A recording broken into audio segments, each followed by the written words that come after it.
Okay, so I want to go over with you just a little bit some practices for doing research in the digital humanities. Now, doing research in the digital humanities is really just like doing research in any other field. You want to go to our library databases and our library catalog and see what you can find. So I'm taking you here to the main library page. And the two things you want to look for are the catalog and then the articles and databases. So we're going to start in the catalog. And I'm just going to see what's out there having to do with Shelley's Frankenstein and narration. Okay, I'm going to do a little search. And this is a very specific search, so there are only two things. But this body work looks kind of interesting to me, so let's take a quick peek. A couple of things to notice are the subject headings, which are links. You can click those. And the discussion of the content and the summary of the book. So take a look at those, see if anything is interesting to you. This sounds kind of interesting to me. What is a monster? According to Frankenstein. This might be a useful book if I'm, if this is something in my subject area. But what I wanted to show you is how to kind of read one of these results from the catalog. Okay, so lots of useful information here. If you really want it, you can request it. Local delivery. All you do is fill out the information as it asks you to fill it out, and then fill out this last form, click yes, I am who I say I am, and you submit the request. And it should take maybe a day or two at the most to get here.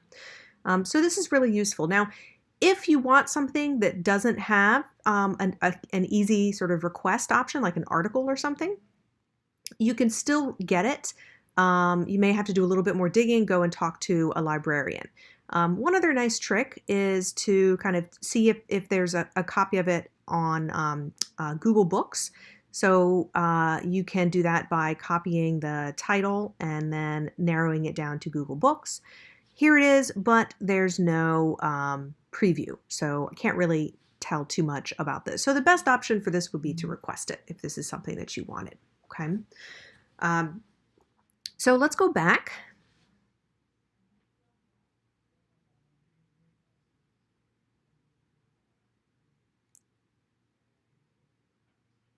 And change our keyword search a little bit. Maybe I'm interested in pedagogy.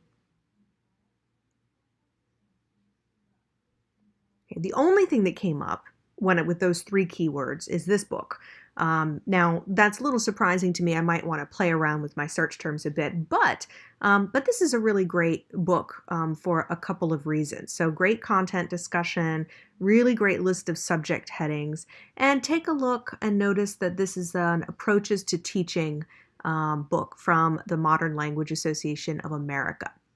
I'm going to take a look at the subject headings. I've clicked Shelley, Mary Wollstonecraft, Frankenstein, just going through that. And you'll notice that this will link you to all of the other books that are noted under that Library of Congress subject heading. Okay. So here's the Cambridge Companion to Frankenstein. Cambridge Companion is another important series that you might find or come across. So that's just another useful kind of thing to just keep in mind. And you'll learn about this as you browse more, as you do more research, as you do more reading. So Cambridge Companion, really useful. You can browse through here, maybe find a few more things. This is another way to look for materials. You'll notice there's a lot of duplication here. One way that you can avoid this duplication is to limit it to a specific library. Here's one that we have, Frankenstein, A Cultural History. This is available. It's actually physically in our library right now. So you can actually go to the library and check that out. Okay, so we're looking in the catalog right now, and we're looking at books, okay?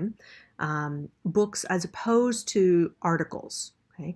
Now, a lot of people get frightened by books because, you can't have immediate access to them. You have to go somewhere and look at it as a physical object. But it is really important to note that books can offer you important places to start, especially if you're working in an area that you're not familiar with. Okay, books are better places to start in that sense. So I've moved on here. I'm looking into digital pedagogy and literature. Okay, and here I'm going to limit my my search to just universities just books in George Washington's University Library.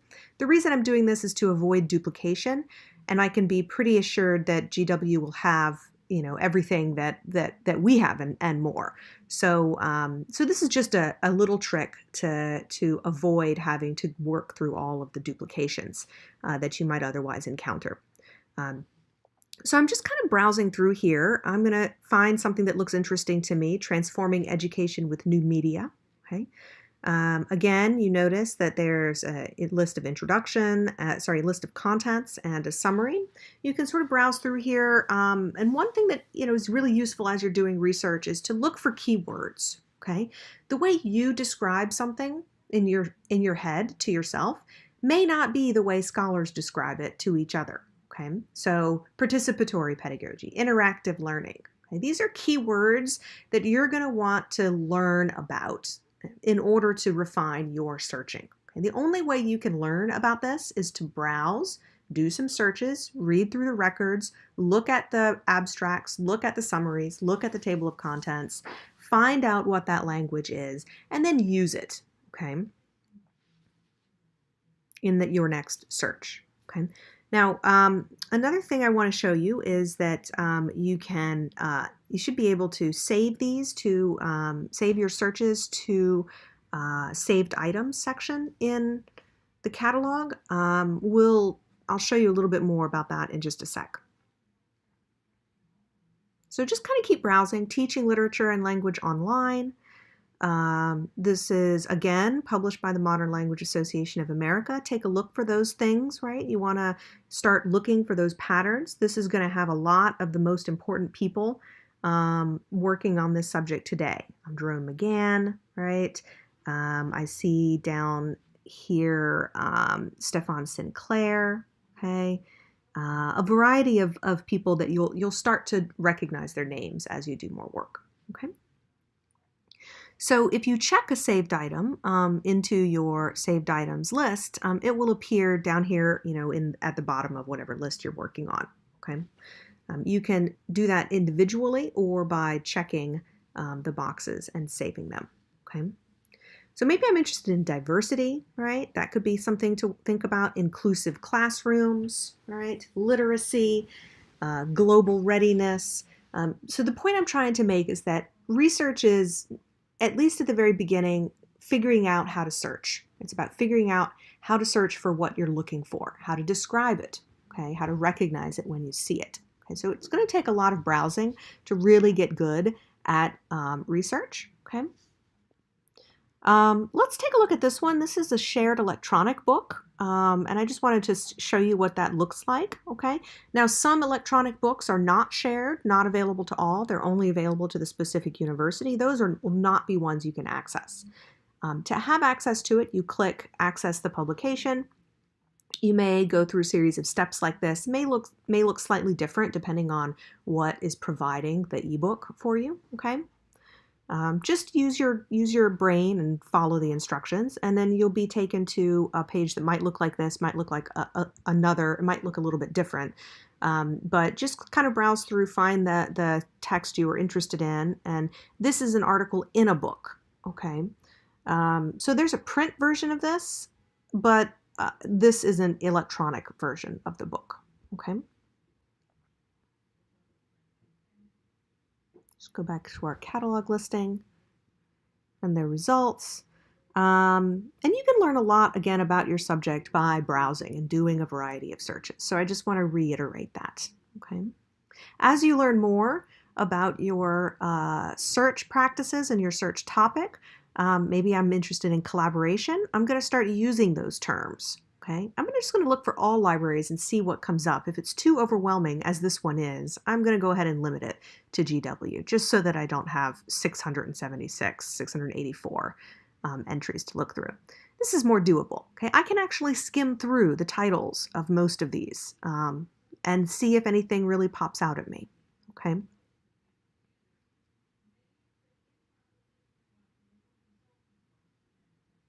Here's one of those electronic books that's only available at GW, right? Rather than this, a shared resource available to all.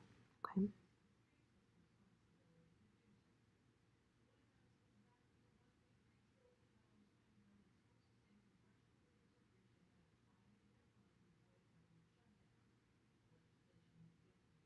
So collaboration is a topic that's maybe interesting to me. It's something I'm going to be working on. So you know, I'm just sort of building up a collection of materials and knowledge about the discourse that will help me refine my search. Let's take a look at the actual book. Okay, this looks a little bit different, doesn't it? Okay, not all ebooks are produced by the same company. Okay, so the important thing is to read the text, right?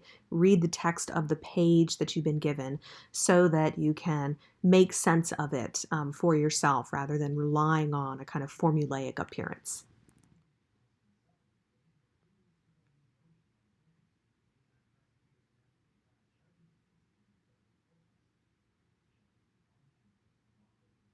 Okay, so I'm just sort of skimming through this really quickly to sort of see if it's something that looks interesting to me.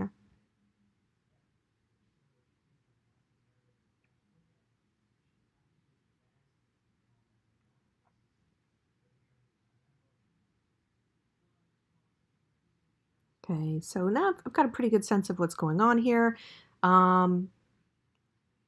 This might be something that I'd like to look at.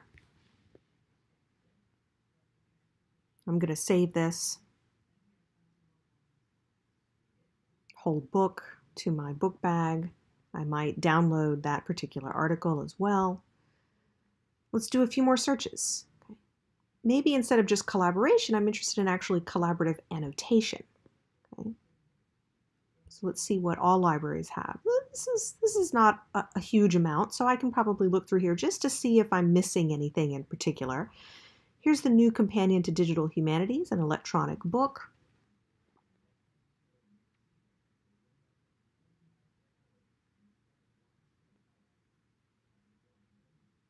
Another electronic resource.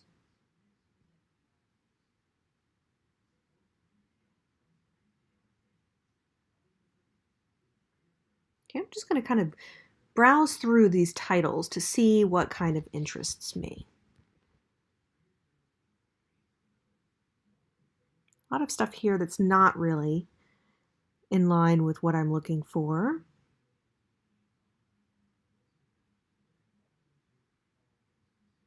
No. The first page had several texts that look interesting to me. So I'm just going to look at the last page, see if anything stands out. No. Okay, so I'm going to go back to the first page and look more closely at some of those other books. This new companion to Digital Humanities. Let's check that. I'll add it to my search. Web writing, why and how for liberal arts teaching and learning looks really interesting to me. Complexity in the human experience. Okay, all right. And maybe that's all I'm interested in adding to my saved search for the moment. So I'm going to go ahead and add those to my saved items so that I can always come back to them. You can also add these entries to a resource like Zotero or RefWorks. Okay, so this is the catalog, right? Let's take a quick look at the articles and databases. We're going to go to Literature and Language and the Mla International Bibliography.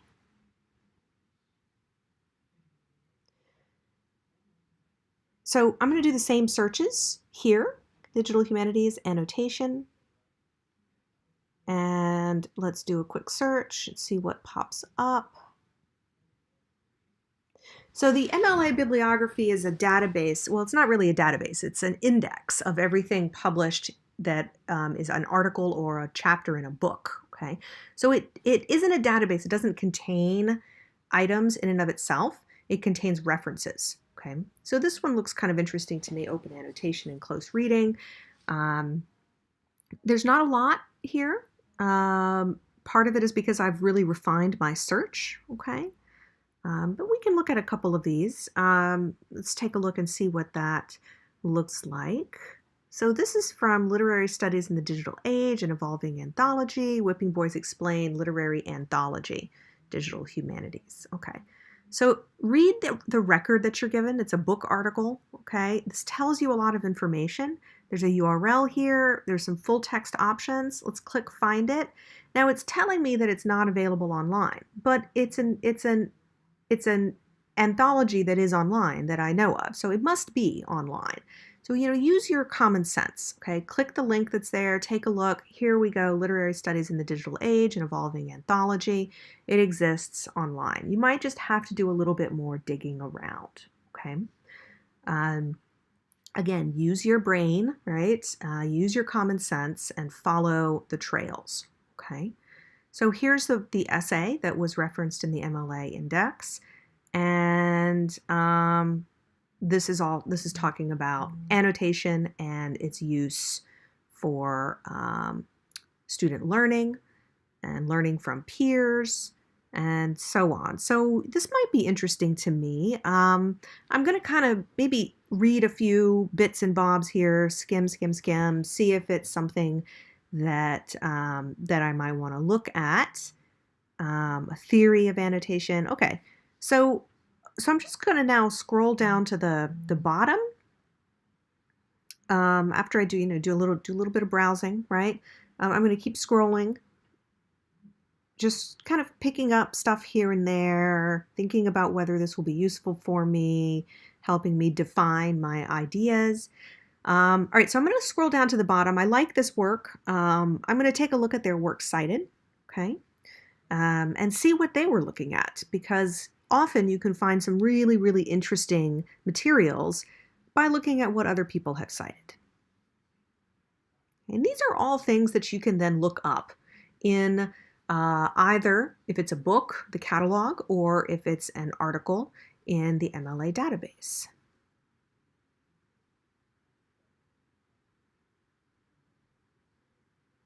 Here's a book that we should be familiar with. Okay, all right. So this is something that you can do regardless of what the website or if it's an article from JSTOR or whatever. Every essay that you look at should have, every book that you look at should have a good works cited collection, right? Again, you have to use your common sense, right? Because not every text will look the way you want it to look and the way that all others look. But learn how to browse. That's probably the most important thing I can teach you, and really you can teach yourself. Okay, so I want to find that book that was referenced in the article.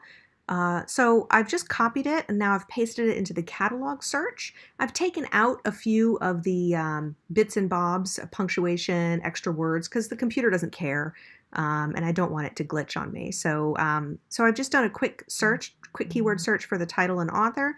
Here it is. It's at George Mason and a few other places, and I can request this if I like. I can add it to my collection of saved items. And now that I have a nice collection here of books, remember this is only for books, I'm going to send myself an email of them. Now, this is a little glitchy in some cases. It doesn't seem to like my format for print save, but you can also put your email address in there and it will send them to you in an electronic form. I've indicated here EndNote citation, but there are a variety of other formats that you can use. Okay, so you can just enter your email address and it will email you the selected items in your saved list, and then you can always easily go back to it.